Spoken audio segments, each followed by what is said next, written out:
शिक्षा मित्र हमारे परिवार का, हमारे गांव का वह मेधावी बच्चा है, जब जिसकी मेरिट गांव में टॉप होती थी उसको चयनित करके कि आप प्राथमिक शिक्षक के लिए शिक्षण कार्य करिए।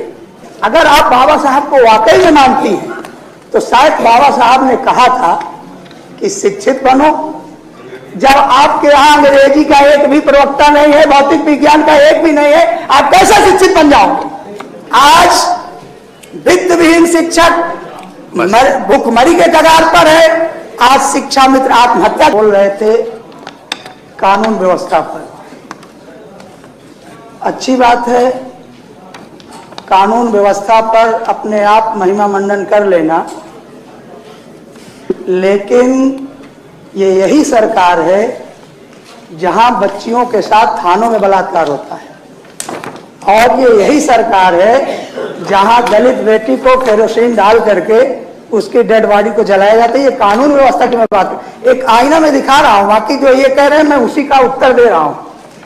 अभी शिक्षा पर बहुत सारे लोगों ने बोला, चूंकि मैं भी शिक्षक हूं तो इसलिए बोले दे रहा हूं।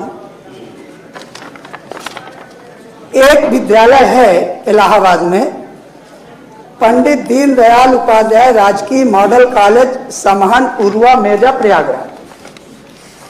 जब मैं इस विद्यालय पर गया तो प्रिंसिपल ने हमको बताया कि 5 चतुर्थ श्रेणी के पद सृजित हैं, एक भी चतुर्थ श्रेणी का व्यक्ति नहीं है।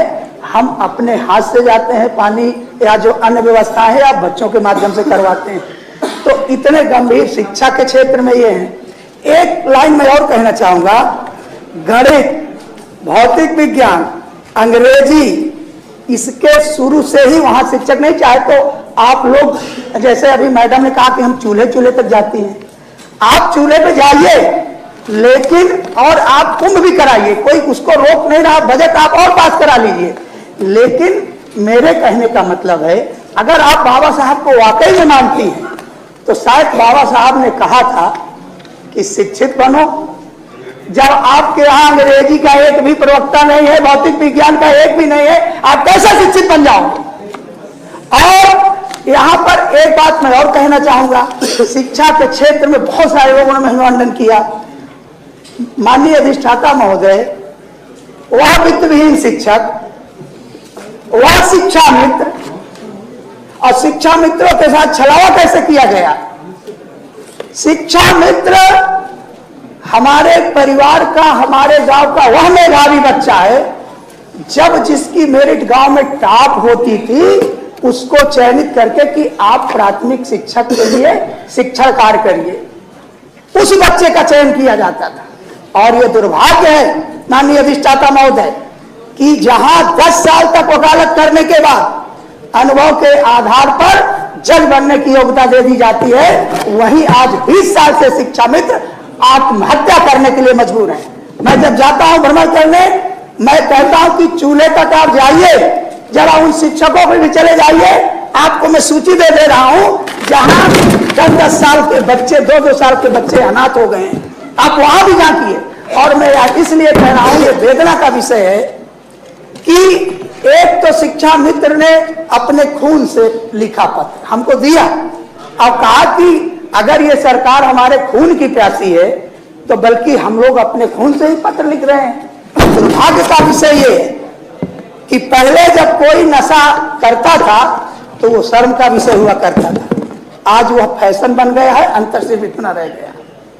आज मैं एक बिंदु पर और मानवर ध्यान आकृष्ट करना चाहूंगा कि अभी शिक्षा के बारे में कहा कि हम लोग भाई शिक्षा को सुधार रहे हैं, ये कर रहे हैं। जहां पर आपका बच्चा आसानी से उच्च शिक्षा ग्रहण कर सकता था, हमारे मित्र सुरेश चौधरी जी बैठे हैं सदस्य महोदय, आप बताइए कि वहां आप 400 गुना फीस में वृद्धि कर दिए। आप खुद गंगा में डुबकी लगाइए, आप भी लगाइए, माननीय प्रधानमंत्री जी को भी लगवाइए, लेकिन गंगा में डुबकी करने से कोई मना नहीं कर रहा है। आप जरा उस आईने को भी देख लीजिए जहां अभी एक सदस्य महोदय ने कहा कि पहले बेरोजगारी थी 18%, आज आ गई है 2.7%। तो आप ये बताइए, मैं बहुत दूर नहीं जा रहा हूं, यहीं एक दिन अभी लिफ्ट के माध्यम से मैं जा रहा था कैंटीन। उस बच्चे से मैं पूछा कि मैंने कहा तुम्हारी सैलरी कितनी है? तो बोले 8,000। आप अधिष्ठाता महोदय ये बताइए, आउटसोर्सिंग, संविदा, क्रांतिवीर, अग्निवीर, शिक्षक वीर, जब आपको यही धंधा करना है तो फिर आप इसको कह दीजिए कि पहले थी 18% बेरोजगारी, अब 0 हो गई। ये तो आप आंकड़ों से जो खेलने की कला सीख ली है, मैं ये नहीं कह रहा हूं। आप लोग जो भी कानून की बात कर रहे हैं, हाँ ठीक है, आपका इशारा हो गया है, मैं बस समाप्त करता हूं, बस 1 मिनट में। और जो एक फर्ज की विद्यालय का संरचना के बारे में बात की गई थी, तो मैं उसी विद्यालय को बात कहूंगा कि वहां पूरी फर्श धंस गई है और 3-4 ईंटें लगा के प्रिंसिपल बैठा था। और मेरे अभी मोबाइल में मेरे है, मैं दिखाऊंगा नहीं। और एक चीज मानवर मैं जरूर कहना चाहूंगा, ये हाई कोर्ट की टिप्पणी है, मेरी टिप्पणी नहीं है। माननीय नेता सदन बोल रहे थे स्वच्छ निर्मल, गंगा निर्मल, मैं उस पर टिप्पणी करना चाहता हूं। सॉरी, मैंने हाईकोर्ट ने किया है। हाईकोर्ट ने कहा कि केवल पैसा बांटने की मशीन रह गई है लास्टिक की गंगा।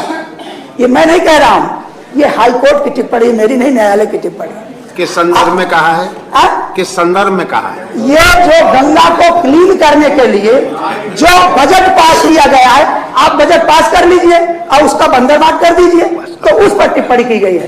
तो मानवर, मैं सिर्फ ये कहूंगा कि आज वित्त विहीन शिक्षक भुखमरी के कगार पर है। आज शिक्षा मित्र आत्महत्या कर रहे हैं, ये भी शिक्षा कार्य कर रहे हैं। इनकी तरफ भी आप देखिए, पुरानी पेंशन वाले तो बेचारे वो